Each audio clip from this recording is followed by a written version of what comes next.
man. This is your first like podcast type thing you're doing, Josh? This is my first podcast ever. Ever. Nice. So you're welcome. See, the reason we asked you to be on is because you have the gift of gab. This nigga has the words. He can speak. I can talk For minutes on end. It's not hours. This motherfucker can go ham. Yeah. So you already have all the necessary skills. Oh shit, man! You just gotta put a camera in front of you, bro. I'm just one of the people who like to hear myself speak, man. That's all it is. You got something to say, and that's good. Yeah, I try, man. I try. That's one thing I do. So the topic today is Airbnb arbitrage. For those of you who don't know, that is when you rent a property and then you place it on Airbnb, so you don't have to own to rent out Airbnb space. Josh is an expert in this field. Sure am. What he does for a living. I too. That's what we got him here for, you guys. You know, you know, we're not just bringing you guys somebody who's just starting up. You know, this is somebody who's experienced and can add value to this conversation.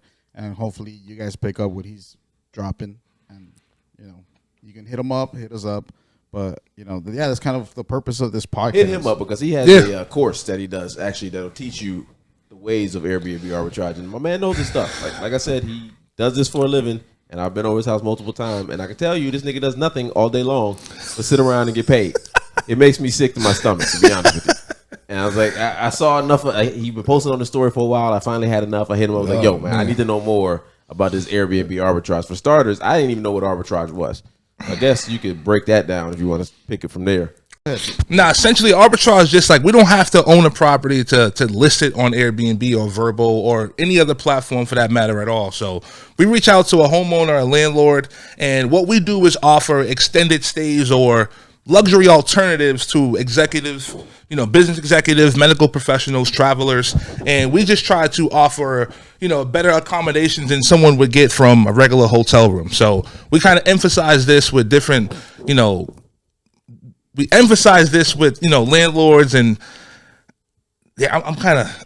No, you're good. So like when you reach out to a landlord, all right, how do you deal with? No, I don't want my property on Airbnb. Like I'm afraid that they're gonna throw parties. I'm afraid that a 22-year-old group of people are gonna have a party and ruin my house. Like how do you deal with like objections?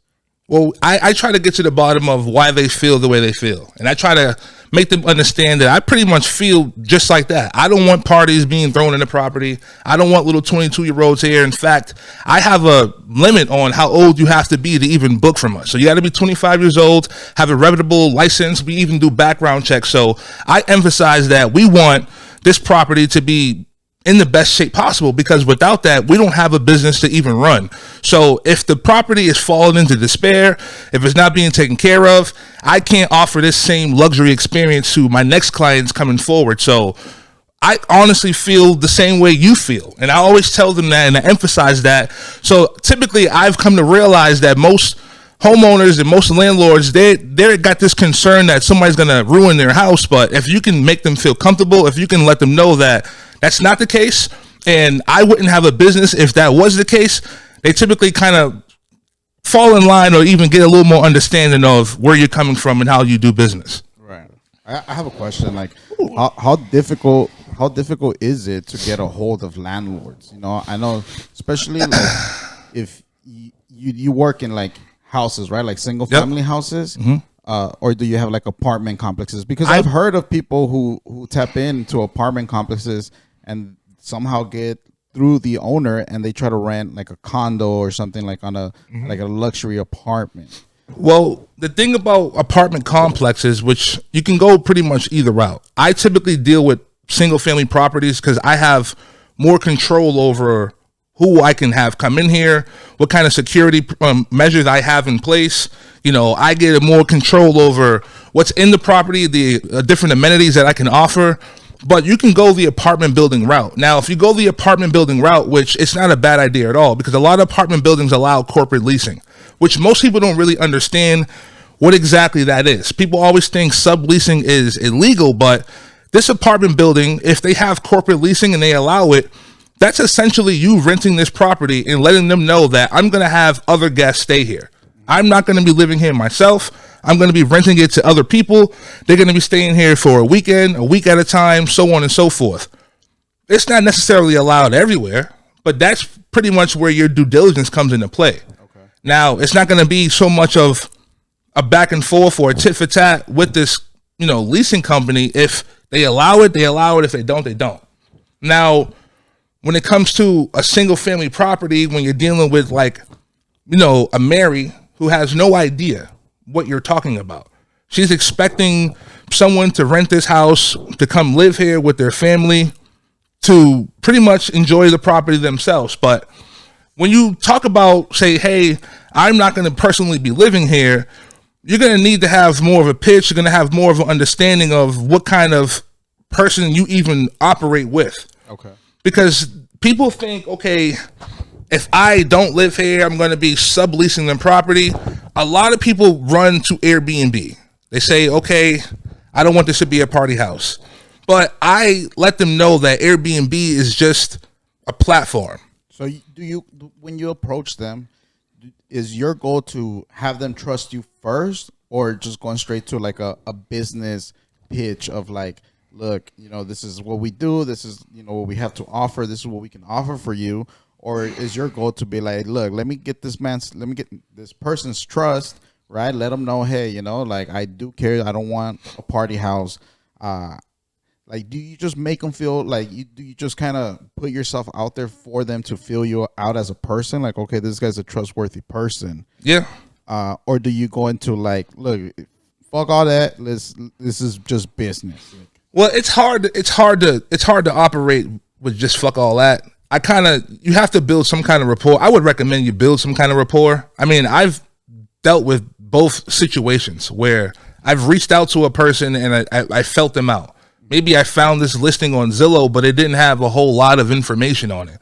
So now I'm calling just to feel them out like, hey, how is the property? Like, walk me through it, right? I'm not really from the area, but I can see that, it's a 5-bed, 3-bath, but you didn't really get into detail. So, like, what's this neighborhood like? Now I can kind of talk to them, see how long maybe they've owned it. Like, they can get a little feel for who I am. And that's kind of the rapport I would try to build, especially if I see this listing didn't have, all the necessary, details of the property. That's very important to do. But I've also talked to people who said just didn't really care. Like, this is my plans for the property.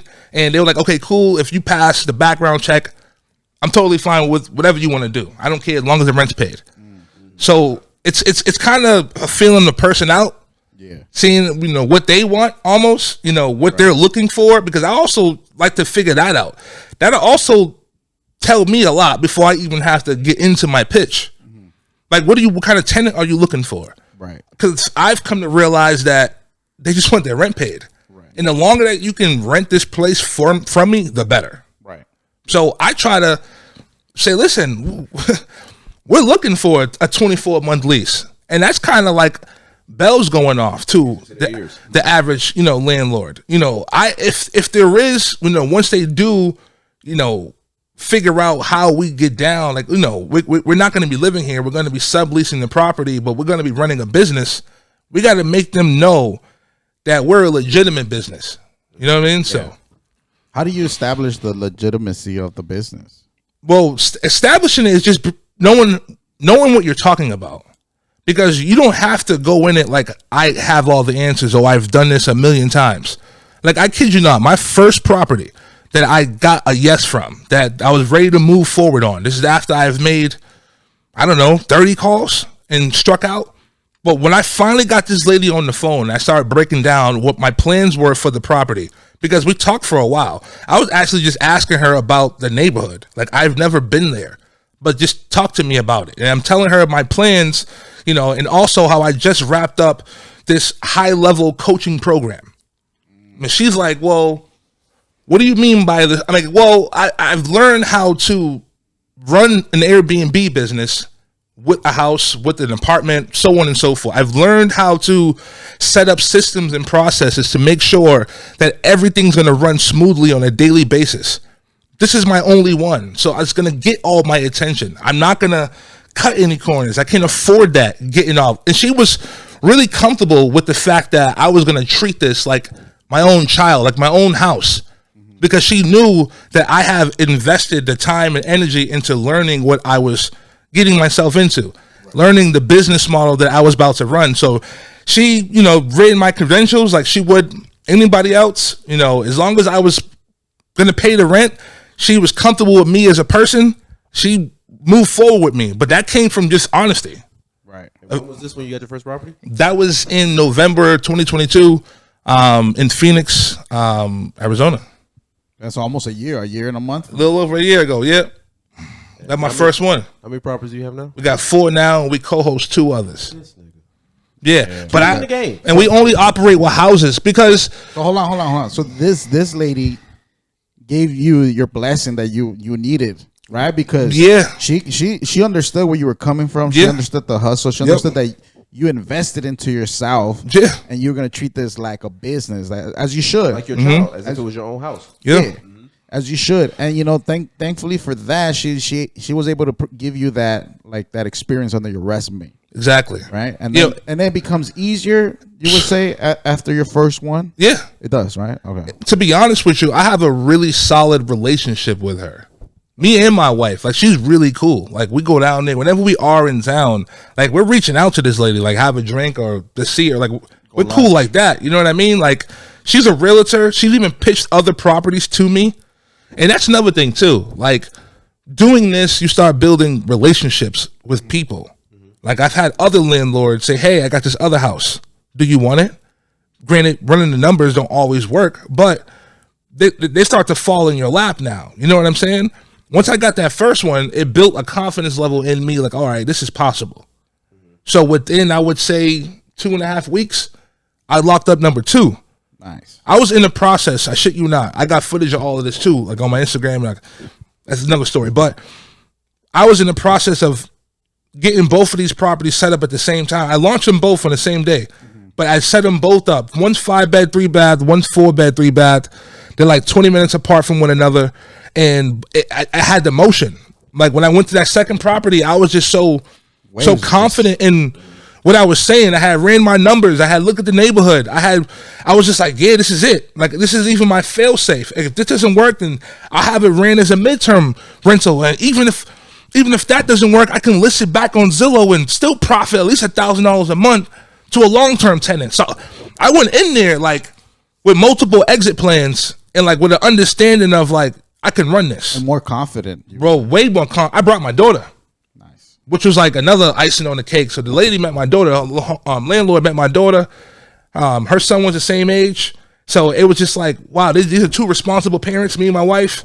You know, this is their business. Yeah. She had her own business. She was a vending machine operator, but she had like on a large scale. So she loved the hustle altogether. And she was just like, yeah, let's do it. So, and it was like a trickle effect. Yeah. I mean, it's like a snowball effect, right? Yeah, bro. I'm telling you. Once you feel it, once you get some motion, it's a wrap. Yeah, don't quit. When it comes to this objections, like, have you found it difficult to work with places with HOAs? Yes. HOAs are sometimes because some HOAs have restrictions on short-term rentals. Not all. I have a property in the HOA. I have a 2-bed, 3-bath property in the HOA, but there's no rules on short-term renting it. You know, that's not against their guidelines. So more oftentimes than not, though, HOAs are going to be a tough situation to get into, especially if they like gated communities. Sometimes those could be a little tougher, and they have stricter guidelines on terms of, you know, short-term rentals. So that's something you got to look into a little deeper. You never really know until you call. You reach out. Yeah. I feel like there's still a market for people who want to rent Airbnbs that are located in HOAs, like that gated, added that extra security function, right? Of like, all right, it's in a gated community. We're not into some fuck shit. Like, it's just me, my wife, and my 2 daughters or whatever. You know, we want something secure, something that we can rest our head at night. So it might not be a bad idea to reach out to complexes with HOA. You know, okay, that's a higher selling point. Like being in a gated community. Someone sees that in the title of an Airbnb listing. It does signify a huge extra safety feature for my family. Like, I have a lot of big homes, and it's primarily large families coming, and they want it to be safe. Yeah. People are asking about even baby gates and stuff like that. So if you can offer the level of security, like this is a community that's behind, you know, security gates that you're going to need a code or some kind of extra access to get into. Right. Dude, that's a huge selling point. So I wouldn't shy away from the HOA unless it specifically says that in that listing. I mean, nothing hurts giving a call. Right. So when it comes to giving calls, how many times have you talked to the disrespectful caller? Like the person that... If I'm being honest, I've had a couple of those. I've had a couple of people who were just blatantly disrespectful, but it doesn't happen that often. And I've had a lot of people who kind of were a little angry with me or a little like, we don't do that. But I broke it down. Like, we run a business here. Like, I'm not calling you to waste your time, nor waste mine. You know what I mean? And I make them aware of what kind of business we're running. Right. So a lot of times people are ignorant because they don't know. Okay. People take some little education. I saw a little convincing of like, look, we're on the same team, bro. I really am trying to be your partner here. Because not only am I going to rent this property from you, I'm not going to be your typical tenant. Your typical tenant is going to rent the property from you for maybe a year, but how often are they going to have this property deep cleaned? I got cleaners maybe once. I got a cleaning team in here weekly, sometimes twice a week, with eyes on the place. So if anything's even getting remotely out of shape, I know firsthand. Yeah. I have a security system around here. Like it's not happening. I'm trying to operate a luxurious business here. Mm-hmm. So stuff falling into despair or paint chips and scratches on the wall and doors coming off the hinges, the stuff that a landlord cares about. Yeah. That's not happening here. Right. I can't afford it to happen. So when they hear that, a lot of them, I've turned a lot of frowns upside down. You know what I mean? And like, you're gonna take that responsibility away from me. Yeah. Go ahead. Do your thing. Like minor damages or something to the property, not damages necessarily, but like let's say a garbage disposal stops working. Usually you reach out to the landlord. Typically. Usually the landlord takes a little while to get it done. So is that like one of your selling points when you're talking to them? Like if something happens like that, do you take on the responsibility? Yep. Primarily, I try to say, if I'm going to already get some kind of, plumber in there or whatever the case may be, if I can defer that to the landlord, because stuff like a garbage disposal, I mean, granted, it's going to be a landlord's responsibility. A lot of the times they have their own kind of insurance or home warranty on this. Or they can have their own maintenance people that they can trust with. Exactly. So I try to defer as much stuff to my property management team. If it's a big item like that, I still will pass it up, because regardless of something like that, you still need to let them know, notify them. It's not your house, right? And I haven't had any pushback from any landlords for them not wanting to cover certain things, but most things I just haven't handled. Like, I have a property manager on pretty much speed dial for all my properties who handles situations case by case, of course. But if there's a need for any little thing, right now, I take care of it, and that is a selling point. That I'm like, listen, I'm not trying to be a pain in the ass to you. I don't want to burden you with stuff. I feel like if you're gonna, I feel like it's a case by case depending on the landlord. If he's cool and he understands and he's like, hey, if it's a typical wear and tear, right? Like the garbage disposal stop functioning, the plumbing, I'll take care of that. But if a door is broken or something, you're gonna have to take care of that on your own, unless the landlord is like, you know what, if things like that do happen, just hit me up. I have somebody that can get them for the low. Don't even worry about it. We'll get that replaced. Let's be a partners for sure. Yeah, right. I feel like that's kind of what it's probably what it's like, right? Yeah. Here's my thing, right? Which a lot of this boils down to, these landlords, at least the ones that I have, they care about their rent being paid, more than anything, right? I've had this conversation with all of them pretty much, but I've asked, why do you let me do this? Why don't you do this?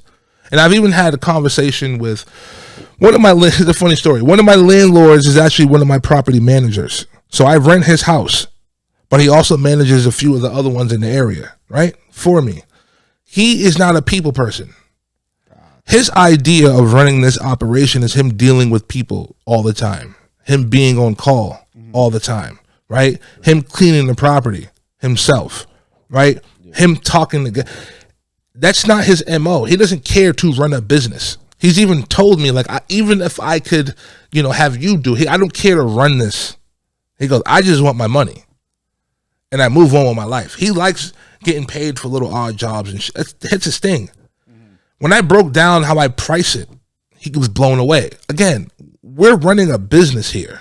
Yeah. I know things that he would never know. When I told him how I systematize everything, he's blown away. He goes, you're living in Los Angeles. How are you insuring? He's blown away. But they're not in for that.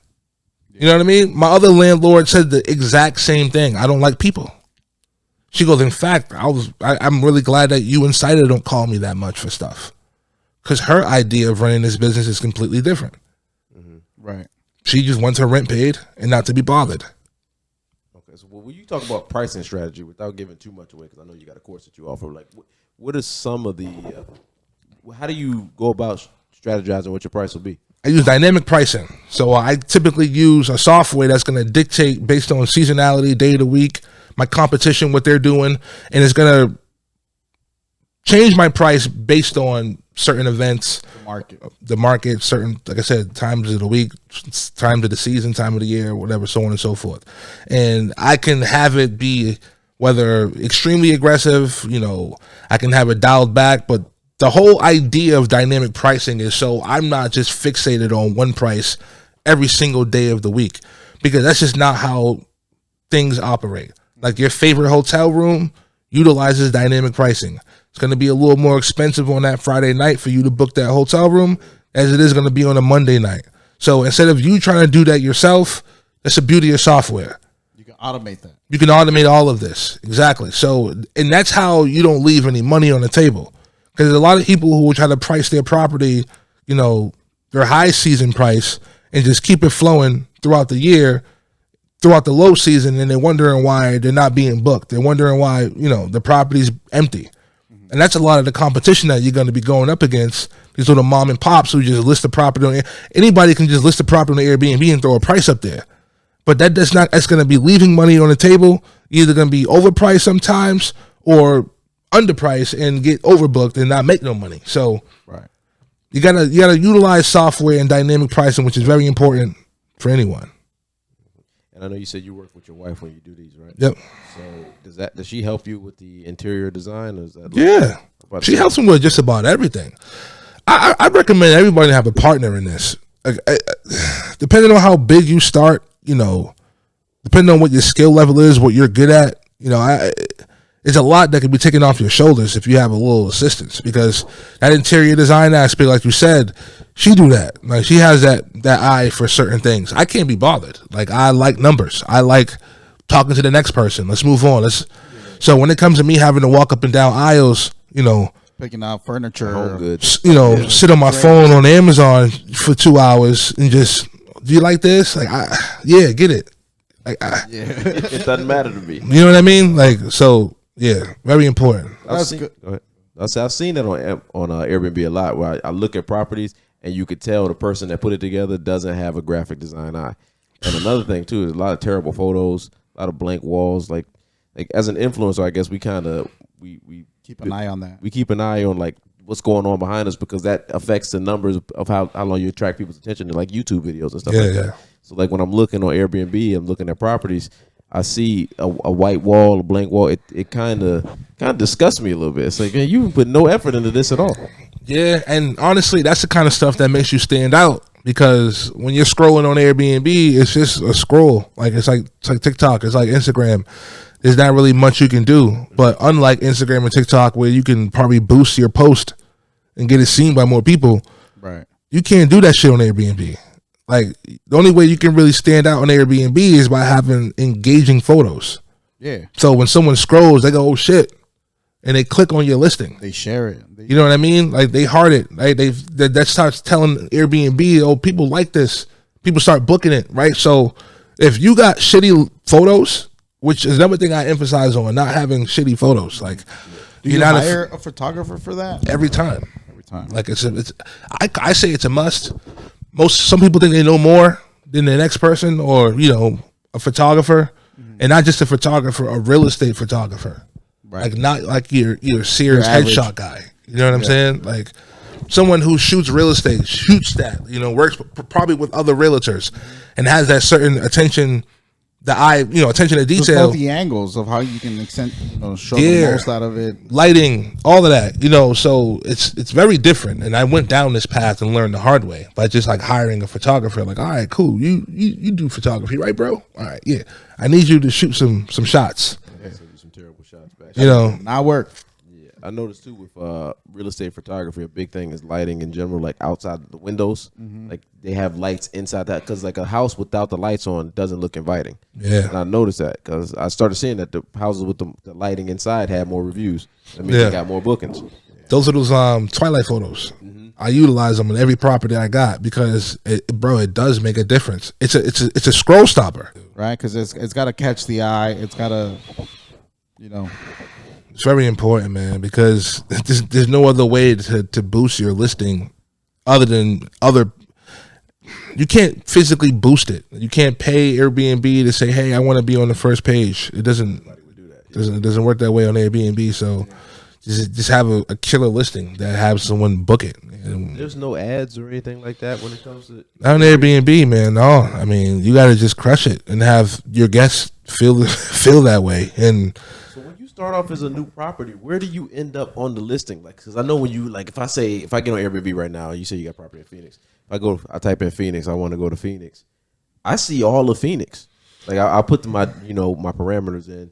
I got 4 people going with me. We want a pool and all that stuff. But like, where do you end up?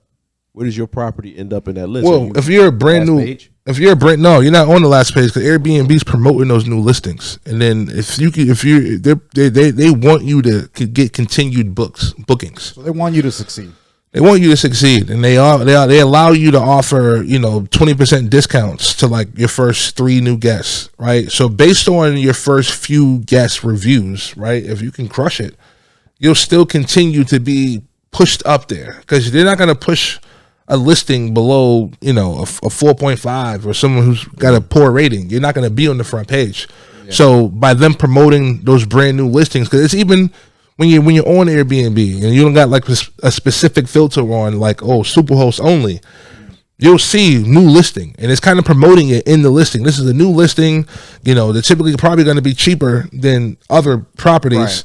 Right. So if you do well, if guests feel like you gave them a really good experience, right? I feel like I saw something like this where I saw like a random TikTok where this girl was giving like, what you want to do is make it cheap as possible, like the first 2 months, just so that you get people to come in, and then incentivize them for good reviews, and now you become a super host, and now you're killing it, and now you can go back to price dynamics. Yeah, is that something you? That's definitely a good tactic, and I have done it. I've dropped my price really low just to get the bookings in, right?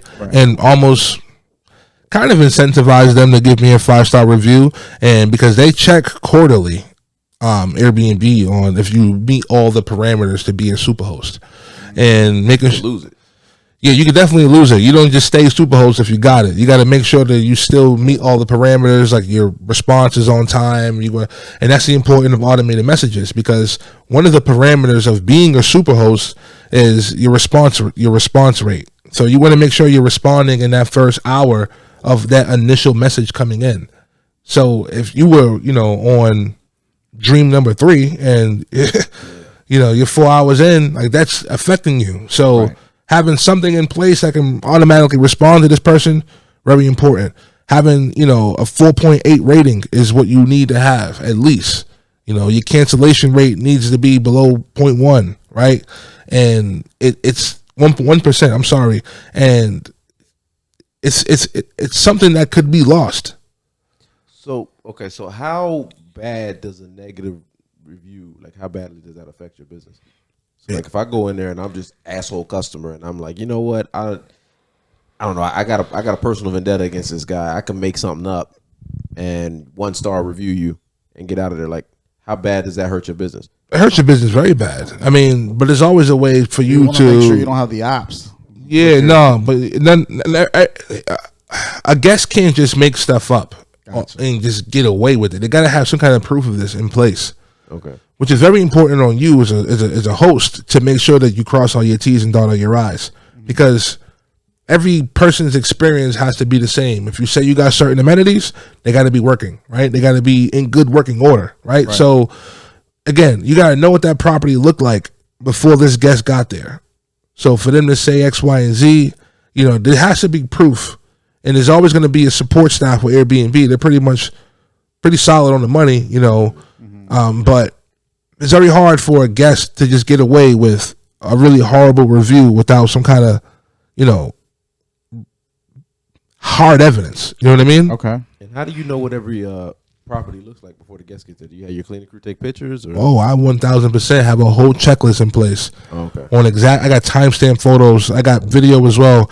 Granted, photos is all you're gonna need because you can't upload video on Airbnb, right? So I got hard proof. I make my cleaning staff walk through the house, spend the extra 5 minutes or so taking photos of all of the entire property. So I know what it looked like. I got smart locks on all my doors with, you know, digital logs of when that door was last locked, when it was last unlocked, type of stuff. So it's going to be hard to say this property was filthy or some shit when a guest arrives, and I'm just like, that's not true. But it hasn't happened. You know what I mean? But Right. you got to make sure you got something to stand on. You know what I mean? Like, you got to make sure you got some kind of evidence of this in place. So I have my cleaning staff do this. Have you had any bad guest experiences? I have. I've had people try to squeeze out money from me. I had a guest as of yesterday try to ask for $350 because she tried to tell me the heat didn't work, but I use smart thermostats. So it's hard. It's hard to say, and I can read the interior temperature. My property manager happened to be 10 minutes away. I said, can you just stop by and maybe check? Maybe the filter's not. I have no idea. But I can see the interior temperature is X, 72 degrees, 71 degrees to be exact. That's what it was. Normal temperature. Right? Regular average room temp? Yeah. It was 71 degrees, and it was set to 73. But anyway, but I can see the heat's working. So he stops by. Yeah, heat's working. You know what I mean? She's grateful for it. Whole other day goes by. She didn't say nothing. When she checks out, hey, the heat didn't work last night.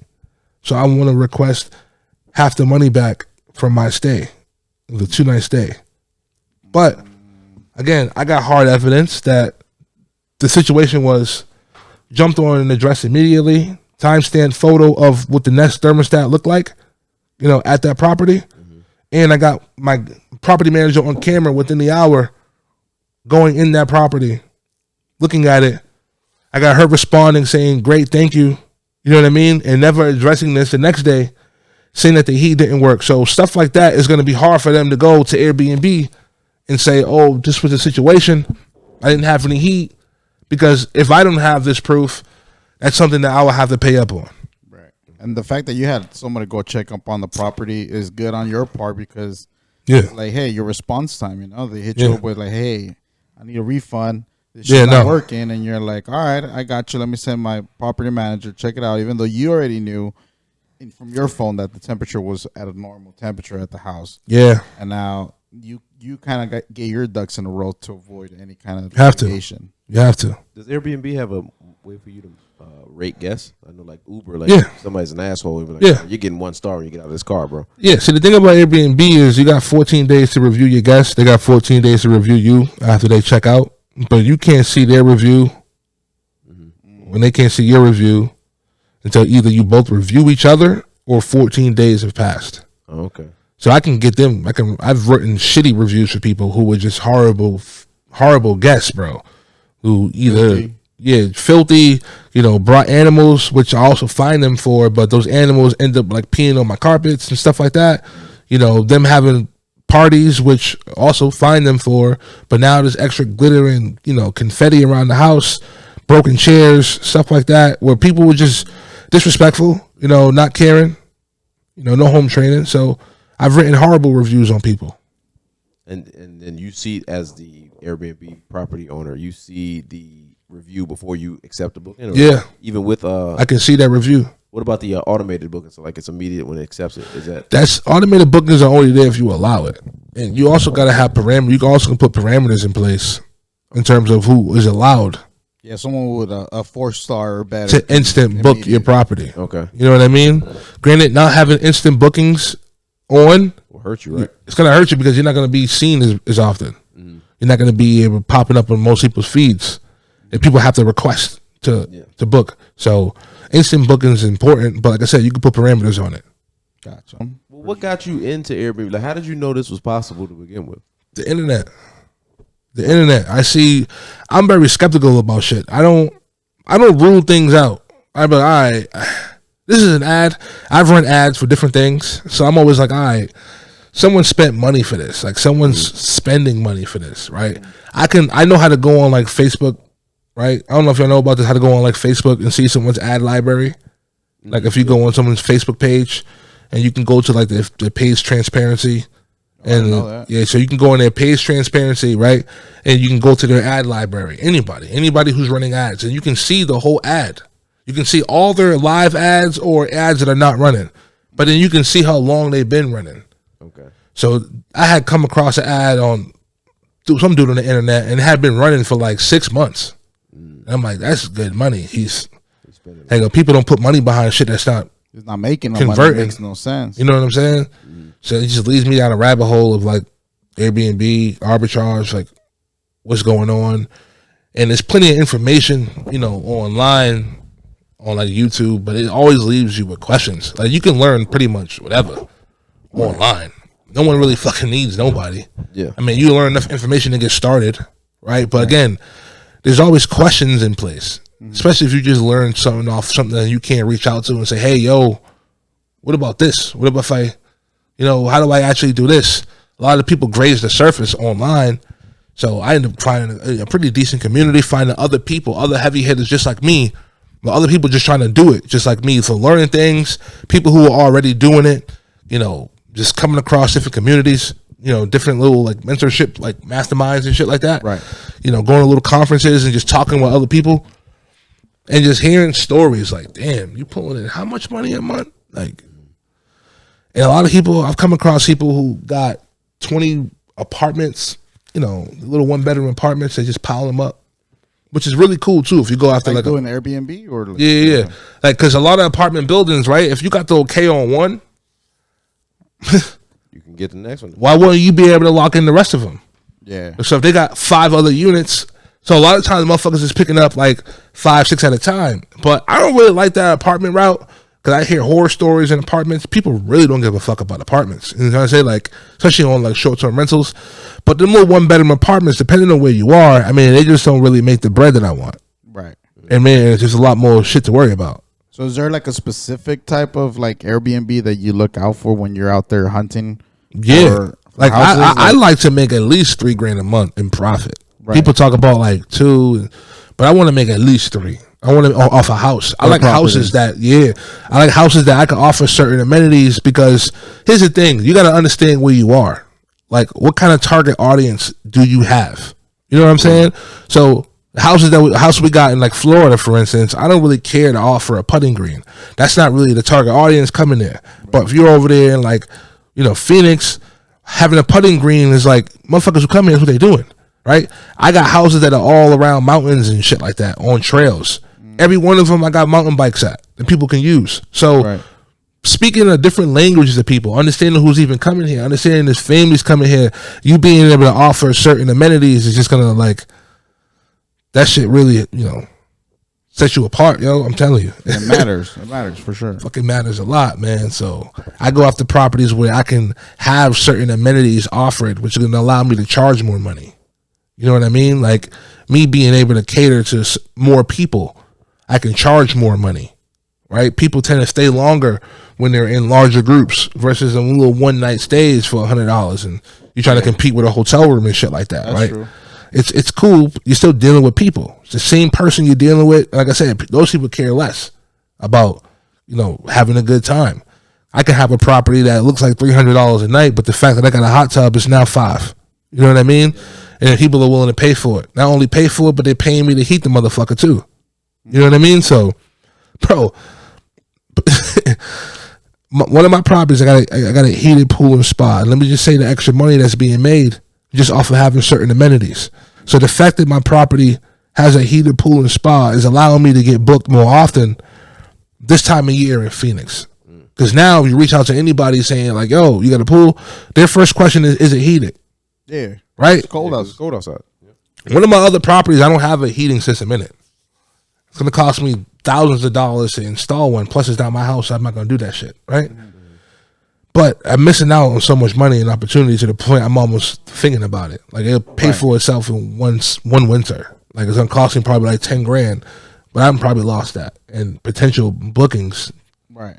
just because the fucking pool don't get heated. You know what I And mean? talk about the relationship you're gonna have with the owner if you do invest in their property, Bro. because it's like, oh, now this person he got some skin in the game, and it's Skin not in just, the game, man. Listen, you already showing that every single day too, right? Yeah, true. Because a lot of my landlords live in the area. Matter of fact, they all live near the house Right. that I rent them from. One of them constantly checks on it, like goes by and does stuff for us. Like I shit you not, like it's like the coolest thing in the world, and she acts like a property manager that I don't even fucking pay. Right. She's just like around the corner. She's always on my block because some of her best friends live there. She's cool as shit. Right. And she literally does a lot of things for us. Store runs.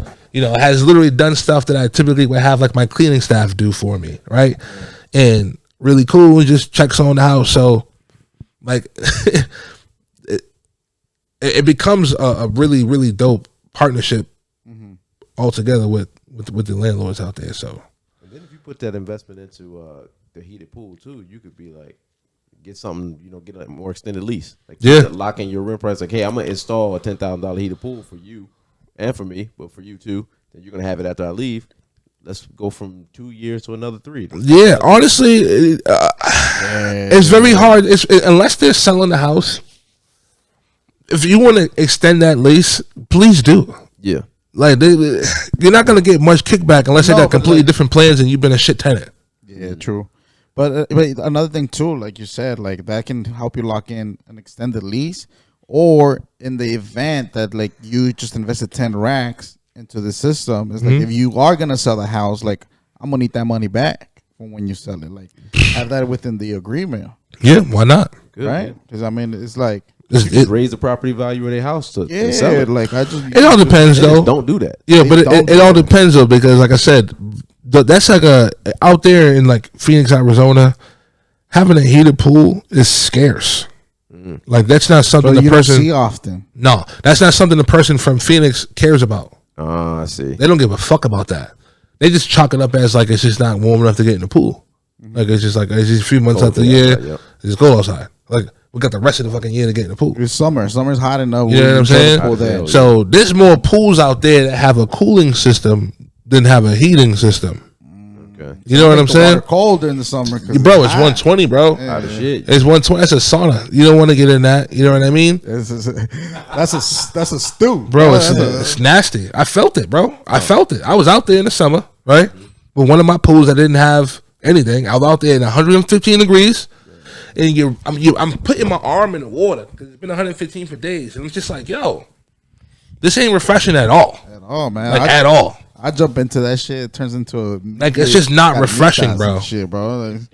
But yeah, so last month, my heating bill for my property that has a spa and a heated pool, right? A heated pool and spa. It came out to like $750 for the gas bill, which is astronomical to have a gas bill at $750. But that was because I had the pool heater on damn near the whole month.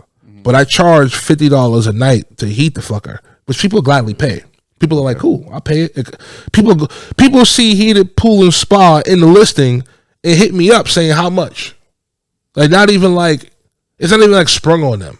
Yeah, like they're ready to spend that money. They know people aren't. Most people aren't fucking retarded. So, and I'm like, yeah, it's $50 a night, and people are like, okay, cool, and they send it over. Anyway, my pool heating fees were $12.50 last month on what I charged. Was the pool heating fees paid the bills for my electric, my water, my gas, my cable.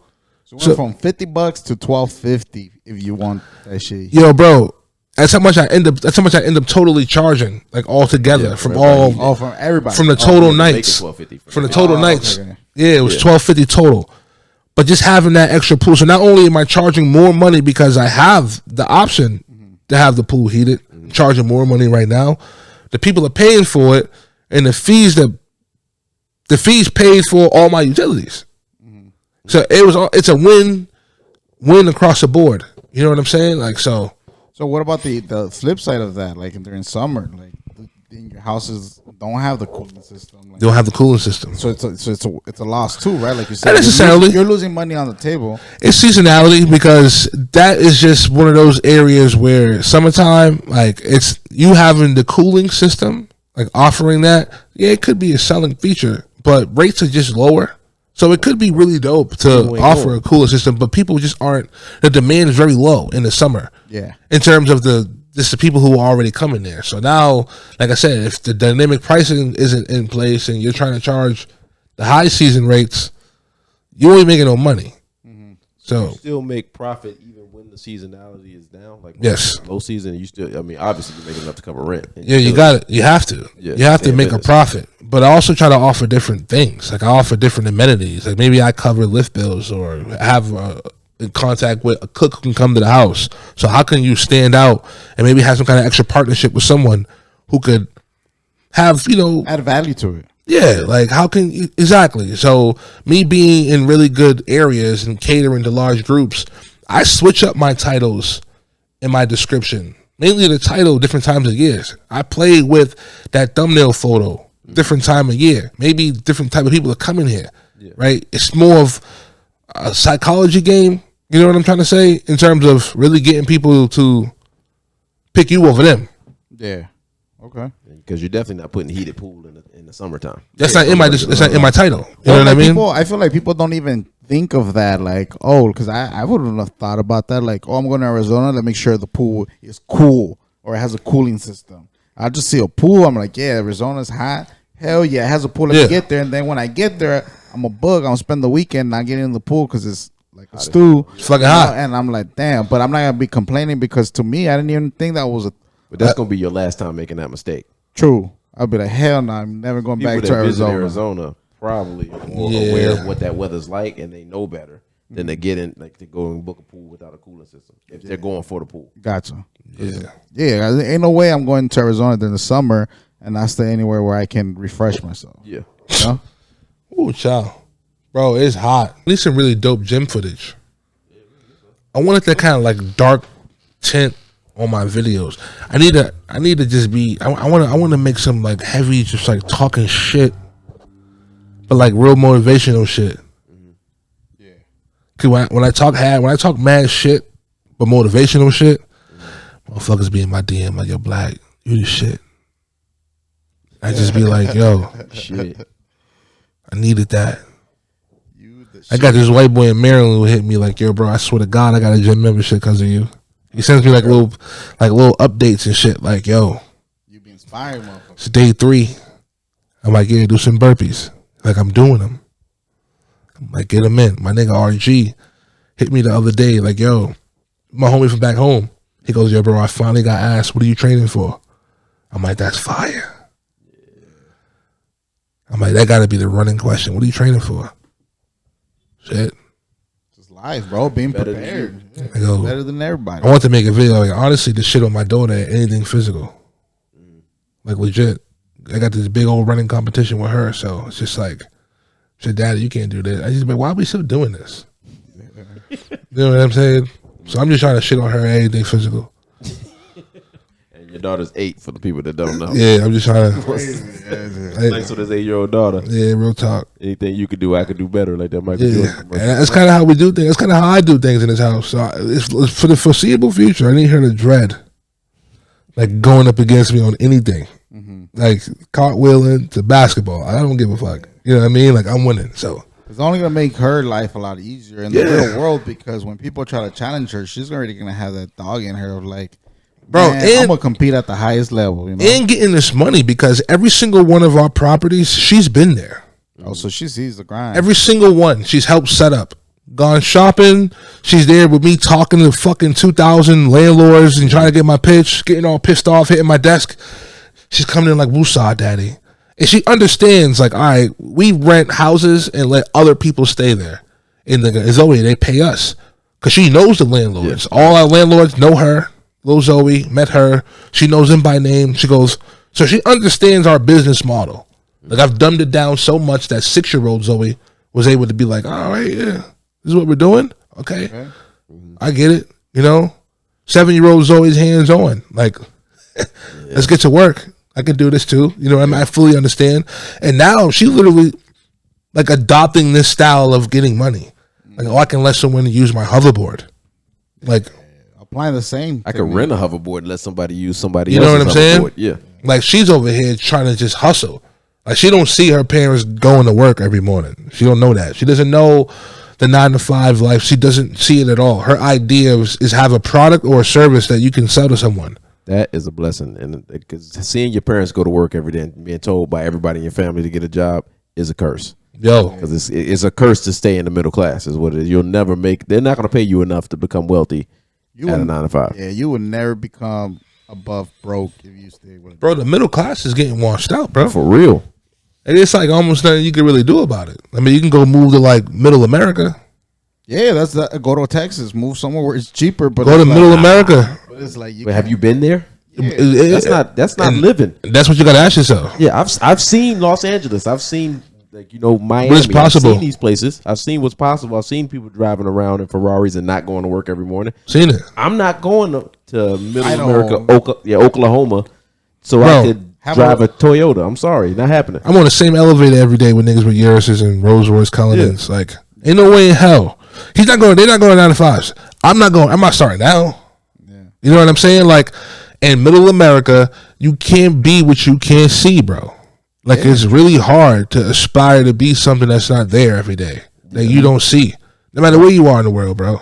It's really hard. Like, it's hard. It is, and I had this conversation with Raj, right, about like, we stayed at an Airbnb up in the hills, Yeah. and it's like, bro, this shit's different up here. Like, like, ain't no way people who wake up here wake up in a bad mood. Like, how do you wake up in a bad mood and all you see is all this green? There's no traffic. There's no sirens. You're up there with serenity. You ain't got to go to work. You ain't got to go to work. More than likely, no. You know what I'm saying? Like, most likely, like, and people who have regular jobs can't afford places like this, and that's like, But there's a disconnect somewhere.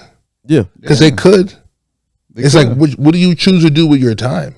exactly. Because a lot of people are also really scared to take a risk and really are focused on like that, I guess, comfortable money. Because Yeah, 9-to-5 the majority of people are just get so caught up in the cycle of the 9-to-5 and working and just being so tired to even like you said, take that leap of faith to experience or put time in themselves, bro. Yeah. Yeah, I mean, it's just excuses, bro. It's excuses. We can all do it. We can all get off work and go put in the time for build ourselves. Yeah, but people get complacent, and that's what I'm saying. Like, the majority of people are just going through the motion. Work and home, pick off your shoes, and that's the problem. Because watch TV. I don't even think a lot of people have even found themselves. Like, if you were to ask the average person, like, what do you truly want? Their purpose. They don't know that. You know, even if you were to be like, how do you want to live your life? Like, how? Like, it's a simple little test that, bro, my sister put me through this shit like 5 years ago, right? And it was like, I always thought I was a hustler. I always thought I knew, you know what I'm saying? So how do you want to live your life? Like, don't cut no corners. Like, write it all down. Like, where you living, where you driving, all that. Right. She goes, then ask yourself, what are you doing right now? Can you get there doing what you're doing? and the answer almost always is no. You know what I mean? Because it sounds easy. Like, I want this and I want that. Like, nah, nigga, we all want some stupid shit, but nah, what's your ideal lifestyle like? How are you gonna get there? You know, because once you can figure out what your ideal lifestyle like, right? A lot of shit already is cut out in terms of what I can do to get there. Right. You know what I mean? But that leap of faith to even, bro, people don't trust themselves. People don't believe themselves, bro. It's scary. It's scary. It's horrifying. And then too, like being in the office environment. Like when I got out of college, like I finally, because this is what I was told this whole time. I was like, get a job, get a job, get a job. So I finally get this job, and I get there, and like day one, I look around the office, and it seems like everybody there was a shell of themselves or who they used to be when they were my age. And like one dude actually, thank you, I forgot his name, but thank you, guy. Fuck. One dude, he came to me and he said, "How old are you?" And I was like, 23. And he's like, you haven't been alive as long as you're gonna have to work at this company before you can retire. And I looked around that office, and everybody in there was 60 plus, and I was like, there's no way I'm spending the next 30 some years of my life in this cubicle. There wasn't even a window, bro. It's like, are y'all kidding me? The rest of my life? It's tough, and a lot of people actually get dawned on that exact thing and still don't do shit about it. And don't get out. Like, don't get out. And I feel like, I don't know if it's a scared thing Because even if you were to take a leap of faith into what? Into your purpose. But most people don't even know what the fuck that is. Yeah. Like most people don't even have a skill they can like, you know what, I really want to like hone in on this. Right. Or even have a skill they want to learn. Right. Like it's one thing to be like, all right, jump into your purpose. What purpose? What's your purpose? Yeah, people don't take the time to look into themselves and see this is bro. what I want out of life. So they don't even get to that point. So how can they jump into anything where they don't even take the time to be like, damn, this is what really fulfills me. This is what really makes me happy. And, you know, this is what I'm going to go after. Yeah, they don't dude. take the time, bro. It's tough. And it's sad because you see that, like, I don't know how your family is, but my family, none of them does what I do. Yeah. Right? And everybody looks at me like, damn, you crazy. And I look at them like, no, you're crazy. You know, because it's like, what? Like the quality of life that I've been having, bro, like, is so much better than I could explain. And this is coming from someone who has a college degree, who worked in HR, who had a whole career, and I stopped working there, and now I'm pursuing my purpose. Yeah. You know? And the quality of life in this whole last year has been so much greater than, you know, going to college, going to that mundane routine. Fake relationships. The fake relationship. Yeah. Oh man. It's beautiful to have that. Like, you know what? And that's just a driving factor every goddamn day. You know exactly what you don't want to be. Yeah. And have experienced it.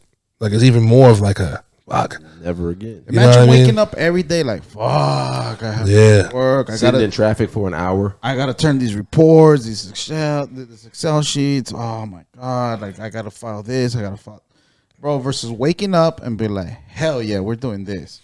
Today's hell Monday. yeah, I'm gonna go and shoot this.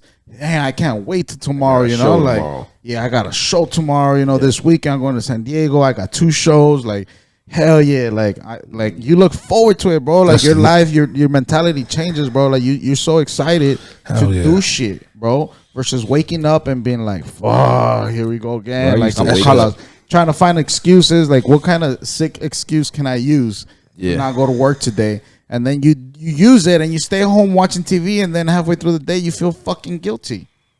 Right? Like that would happen to me when I'd call out because I was lazy, and then I'm like, damn, I just gone to work. Should have went to work. Fuck. And done some shit I didn't want to fucking do. Hate yourself, bro. Hate your day all day. Crazy, bro. I used to wake up when it was dark, get up, get in the car, sit in an hour and a half of traffic, get to work, get into a room that was dark because they didn't like the windows open in there. We'd be there for 10 hours, and then when we left, it was dark. I would get in the car, sit in another hour and a half of traffic, and go home. You wouldn't see the sun. Wouldn't see the sun, bro. Bro, I've been an exterminator since I was 18 years old. I became an exterminator because I needed a job because my PO was on my back. Like, you gotta get a job, gotta get a job. I had no experience killing shit. Like, fuck. I mean, everybody had a roach or something in their crib, but I never like actively did this shit. So I get the job killing roaches and mice and rats and so on and so forth. End up branching out to my own company, 24, doing this exact thing. But what I did, I had to get there before employees, before everyone. So I'm in Boston. I'm my own boss now. It's the middle of the winter, bro. It's freezing. And I'm up every day, 3 o'clock in the morning, because I got to get there. I got to be there before everyone gets there to do my thing. Right. Bro, and I had so many, like, damn near breaking points, bro, of just being, bro, completely miserable. And, like, yo, I don't even know how to get out of this. Like, I don't even have any other skills to, like, right. You know what I mean? I'm only working on my own now because this is the only job I got, right? I'm just like, yo, I've had mad breakdowns in my car and just, like, I can't do this shit. Like, I can't keep doing this shit. Right. And this is upwards of, like, 2019 when I'm still struggling. It was all right, but it was just like I had no time.